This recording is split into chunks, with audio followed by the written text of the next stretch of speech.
भेट झाली हे बरोबर आहे, परंतु अर्धा तास बंद खोलीमध्ये चर्चा झाली हे आज सकाळी मी आपल्याकडनं ऐकतोय. राजसाहेबांना शिंदेसाहेब का भेटले त्याचा खुलासा स्वतः शिंदेसाहेबांनी काल केलेला आहे. भेट झाली हे बरोबर आहे, परंतु अर्धा तास बंद खोलीमध्ये चर्चा झाली हे आज सकाळी मी आपल्याकडनं ऐकतोय.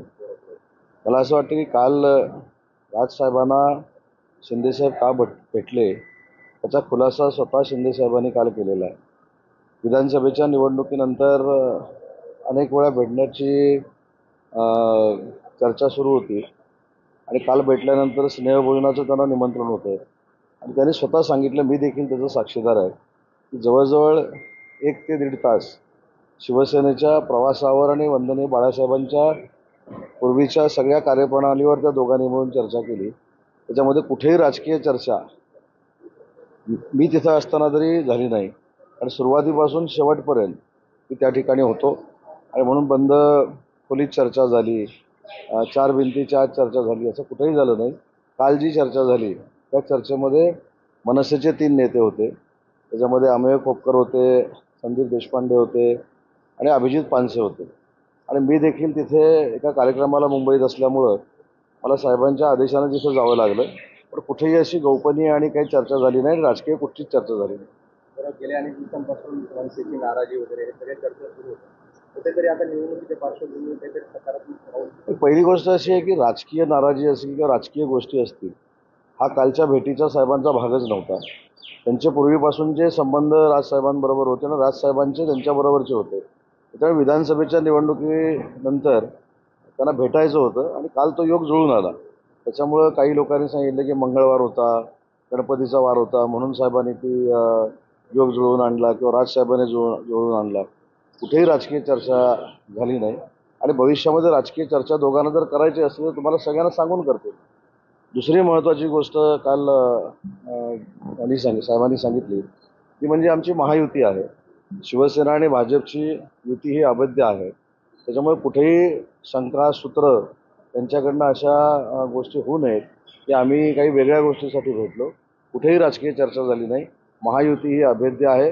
भाजपाचे नेते देवेंद्रजी असतील आणि आमचे नेते एकनाथ शिंदे साहेब असतील, त्यांच्यामधलं बॉन्डिंग हे स्ट्रॉंग असल्यामुळं कालच्या भेटीचा आणि राजकीय काही संबंध नाही.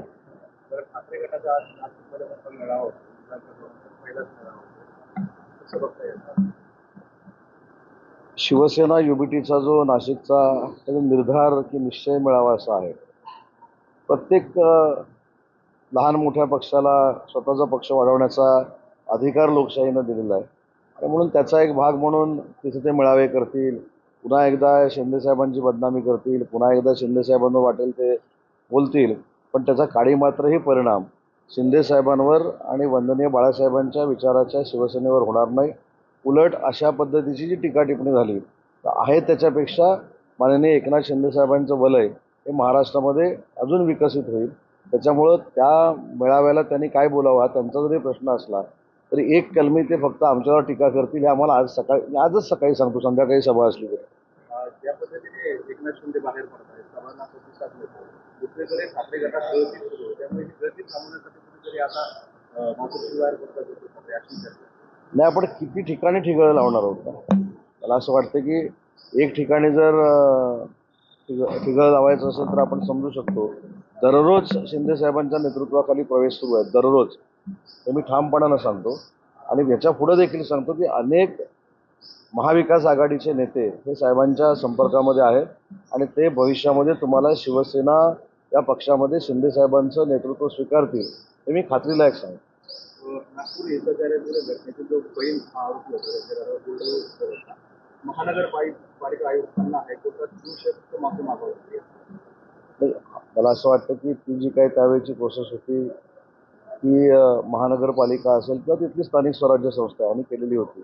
आता कोर्टामध्ये नक्की काय झालं, काय आर्ग्युमेंट झालं, त्याच्यानंतर न्यायालयानं काय निर्णय दिले त्याच्यावर मी न्यायालयाच्या बाहेर बोलणं योग्य नाही. नाशिकमध्ये रात्री हिंसाचार दर्गा काढण्यासाठी आत काढणार होते, तर मोठं दगडफेक झाले, 12 ते 15 पोलीस अधिकारी कर्मचारी जखमी झालेले आहेत. असंही तणावपूर्ण परिस्थिती नाशिकमध्ये. काही गोष्टी या समजून घेतल्या पाहिजे. काही गोष्टीचा राग हा पोलिसांवर काढून उपयोगाचा नाही. कारण पोलीस काही कुठच्या एका जाती धर्माचे नाहीत. त्यांनी महाराष्ट्राचं संरक्षण, महाराष्ट्राला जपण्याचं काम महाराष्ट्र पोलीस, मुंबई पोलिसनं अनेक वेळा केलेलं आहे. काही गोष्टी जर मनामध्ये शंका असेल तर बसून संवाद करून सुटू शकतात. त्याच्यासाठी दगड हातात घ्यायची काही गरज नाही. जालन्यात 50,000 कोटींचा अपहाराचा प्रकरण समोर आहे. शेतकऱ्यांच्या नावावर म्हणजे 50 कोटींचे घोटाळा केल्याचं जालनाच नाही, महाराष्ट्रामध्ये अशा पद्धतीनं कुठं झालं असेल आणि ते पुराव्यानिशी जर सिद्ध झालं तर संबंधित यंत्रणेने जे केलेलं आहे त्याच्यावर कारवाई करू ना.